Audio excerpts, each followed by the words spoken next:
berat badan berlebih memiliki resiko lebih tinggi untuk mendengkur, tetapi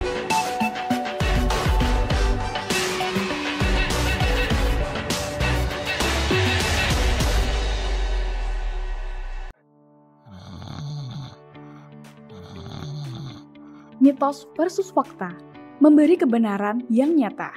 Hayo, siapa yang suka mendengkur?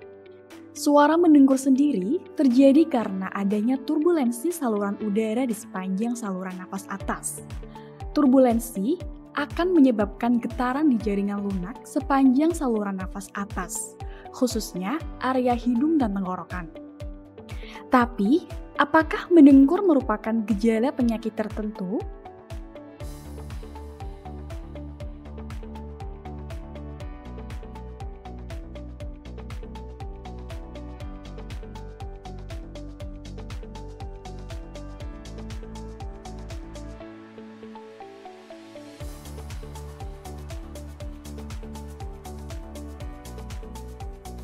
Tidak bisa dipungkiri, mendengkur membuat orang di sekitar kita terganggu. Selain itu, banyak dari kita yang bertanya-tanya, apakah mendengkur ada obatnya? jadi tata laksana mendengkur bisa kita bagi dua, tata laksana non-bedah dan tata laksana bedah. Tata laksana non-bedah diantaranya adalah dengan menjaga berat badan tetap ideal. Yang kedua, dengan menjaga posisi tidur tertentu. Yang ketiga, dengan menghentikan kebiasaan konsumsi alkohol, terutama di saat menjelang tidur. Yang keempat, menghentikan konsumsi obat-obatan tertentu yang menurunkan tonus otot kita. Ada juga penggunaan alat tertentu seperti CPAP. Sementara tata laksana bedah biasanya pada pasien-pasien dengan gangguan struktur anatomi di hidung dan tenggorokan. Misalnya, pada pasien dengan pembesaran amandel, pada pasien dengan pembesaran adenoid, ataupun ditemukan polip, ataupun sekat hidung yang bengkok.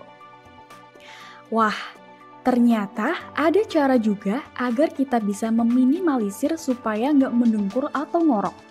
Kalau mendengkur hanya dialami oleh orang dengan berat badan berlebihan, mitos atau fakta ya? Mitos atau fakta bahwa mendengkur hanya dialami oleh seseorang dengan berat badan berlebih? Jawabnya adalah mitos. Ya, bahwa seseorang dengan berat badan berlebih memiliki resiko lebih tinggi untuk mendengkur, tetapi orang dengan berat badan ideal pun tidak menutup kemungkinan untuk mengalami mendengkur. Ternyata, mendengkur tidak hanya dialami orang dengan berat badan berlebihan atau obesitas ya. Namun, tidak ada salahnya untuk tetap menjaga berat badan agar ideal, sehat, dan lancar dalam beraktivitas. Semoga informasi tadi bermanfaat ya. Mitos versus fakta, memberi kebenaran yang nyata.